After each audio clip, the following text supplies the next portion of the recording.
और further research इस मामले में कि आपका जो मूड है ना वो डिफाइन भी वो करती है, even for the rest of the day कर सकती है, ठीक है ना, अदर देन फ्यू आवर्स। अगर आपने कोई सैड सॉन्ग सुना हुआ है, ठीक है ना, वो आपके ऊपर वो उस तरह का एलिमेंट आ जाता है, ठीक है ना। देखिए आप अगर आपको कोई भी चीज़ समझ नहीं आती ना, आप इसमें से एक चीज़ एलिमेंट ज़रूर पकड़े कि आपने अपने इमोशंस और अपने ब्रेन को ना एक वेव फॉर्म के कंट्रोल में दे दिया, ठीक है, and you have let it go, you are not in control of yourself anymore, ठीक है, एंड दिस इज प्रूवन, ठीक है। आप फिर आगे ऑब्जेक्ट करें, तंग हो, जो मर्जी करें, लेकिन आप ये जरूर जान लें कि ये एक एलिमेंट है जिसको आप डिफेंड करने लगे हुए हैं या आप डिफेंड करेंगे, ठीक है ना। ये नहीं होता, हमने खुद हमारे सामने जब ये इन्फॉर्मेशन आई थी ना कि you have to let this go, this is not right, तो हमें वो हमारे लिए पहला वही जो स्टेजेस ऑफ ग्रीफ होते हैं, सबसे पहले डिनायल आया कि नहीं ये हो ही नहीं सकता, ये किस तरह आराम हो सकता है, सही बात है, ठीक है ना। ये तो जी मतलब ये नहीं, दुनिया में हर जगह म्यूजिक है, ये तो इस part of nature, life nature, और बड़े डिफेंसेस आते हैं ज़हन के अंदर, ठीक है। तो ये तो पहली चीज़ इसमें एक ये वाला एलिमेंट मैं ऐड करना चाह रहा था। मैं आप लोगों से अगर पूछूं कि when you used to listen to music, तो आप लोग लिरिक्स पे गौर करते थे या ट्यून पे? ये बड़ा इंपॉर्टेंट सवाल है, क्यों मैंने पूछा है मैं बताता हूँ, आपने कुछ ऐड भी करना था। अच्छा, मैं वो बस एक सेलिब्रिटी का जिक्र करने लगा था, who has been killed recently, Sidhu Moosewala. तो जैसे पंजाबी सिंगर, जैसे अलीम भाई ने कहा ना कि वो इमोशंस के साथ प्ले करते हैं, कोई लॉजिक नहीं होता, कोई रीज़न नहीं होता, लेकिन सिद्धू मूसेवाला के जो मेरे फ्रेंड्स उसको सुनते थे, और पाकिस्तान में बहुत लोग हैं जो उसको सुनते थे, और बहुत उनको अफसोस भी हुआ है उसकी जो मौत है उससे। वो कहते हैं कि यार वो जो बातें करता था ना वो हम रिलेट कर सकते हैं। जिस तरह से वो एक था, बड़े हम्बल बैकग्राउंड से उठा और बड़ा वो फेमस हो गया, माँ बाप का एक ही था, वो मुल्क के लिए कुछ करना चाहता था, पंजाबियों के लिए कुछ करना चाहता था।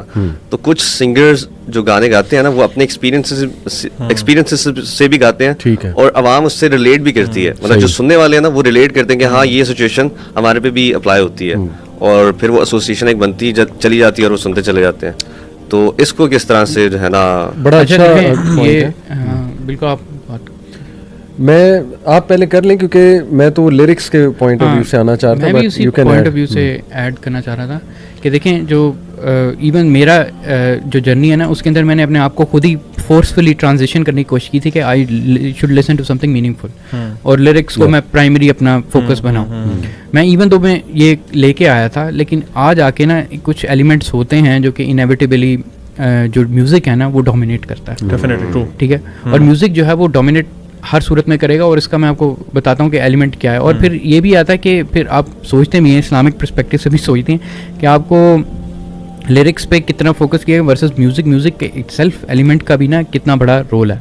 आई विल डिस्कस दिस, लेकिन आप पहले ये देखें वलीद, बड़ा अच्छा एक तो पहली बात है सवाल है, और हमास ने जो बात की ना मेटल म्यूज़िक में क्यों सुनता था, और ये डेथ मेटल वगैरह, फिर ये इसकी और भी बड़ी थ्रैश मेटल आपने कहा, heavy metal, just to name one band Metallica मैंने बहुत सुना है, और वो जो सोलो पार्ट होता है गिटार का वो तो हम उस पर जान देते थे। बल्कि मज़े की बात, दीन में आने के बाद हम अल्हम्दुलिल्लाह लोगों को भी समझाते थे, कुछ बातें करते थे। तो एक बार मैं कॉरिडोर में जा रहा, तो वहाँ एक लड़के ने लगाया वो जो सेट्रियानी, चले नाम मैं ले लेता हूँ, तो वो जब मैं एंटर हुआ तो एकदम वो खड़ा हो गया। तब मैं मतलब उसे पता लग गया कि कुछ दावा वगैरह करने आए। मैंने उससे कहा जो सेट्रियानी सुन रहे थे, वो एकदम शौक में, वो कहता अली भाई हाउ डू यू नो।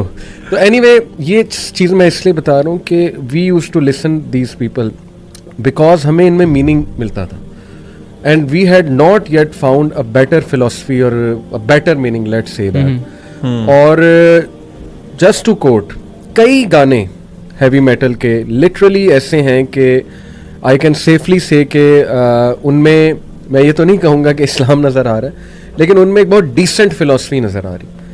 कई गाने उनके लिरिक्स में कोट कर सकता हूँ which would make me think about how fake this life is, how you know fancy, हमने एक आर्टिफिशियल वर्ल्ड क्रिएट कर लिया। मेटल सॉन्ग्स की ज़्यादातर थीम यही है। एक सीधा मैं फिर नाम ले जा रहा हूँ, फेक इट उसका था, और उसमें वो ये था कि वो एग्जैक्टली ये चीज़, मतलब यानी मेरे लिए वो फिलोसफिकली बड़ा स्ट्रॉन्ग सॉन्ग था कि मुझे बताता कि वाकई में जो आजकल की जो दुनिया है ना, it is something else, and जो एक्चुअल रियलिटी है ये कि बहुत ज़्यादा फेकनेस है। इवन तो वो खुद लोगों के अंदर वो खुद वो हिपोक्रेट्स हैं, ये सारे हिपोक्रेट्स हैं, ठीक है ना, ये सारी वो चीज़ें फॉलो करते हैं जिसके खिलाफ बोलते भी हैं, लेकिन इसके बावजूद उसमें एक रियलाइजेशन और फिलोसफी उनके गाने, इसका ताल्लुक है, sorry to cut you, lyrics के साथ। हम म्यूजिकल इंस्ट्रूमेंट्स के इफेक्ट्स की बात करें, देखिए लिरिक्स कुड बी गुड। मेरा बबल पता है कैसे टूटा था? जब मैंने देखा कि यार लिरिक्स कमाल, मेरा बबल ऐसे टूटा था when I peaked into their personal lives. मैंने कहा खुद तो शराबी कबाबी लड़कियां फैंस बनाई हुई हैं, लिरिक्स में कह रहे हैं ये गलत है वो गलत है। खुद इनकी हरकतें देख लो, कॉन्सर्ट्स पे क्या करते हैं। तो म्यूजिक इनको क्यों नहीं इफेक्ट कर रहा?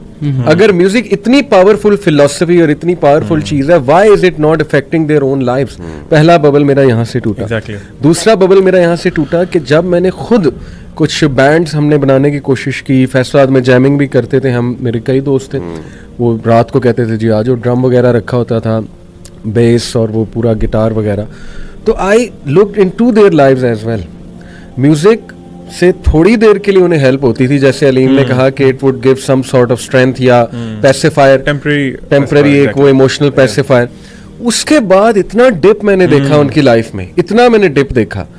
दे will then require music again and again and again. तो यहाँ से मेरा बबल टूटा। And when I found the Quran और पोइट्री, इकबाल की पोइट्री, लामा इकबाल, आप देखें कि उसके असरात, कुरान को तो आप मतलब मुकाबला ही नहीं कर सकते ना, जो असरात कुरान के हैं वो तो गोरे, अगर उस पे कभी MRI स्कैन्स कर लें एक बंदे पे जो कुरान की तरफ, तो वो पागल हो जाएंगे, वो सारा उसका ब्रेन का MRI स्कैन देख के।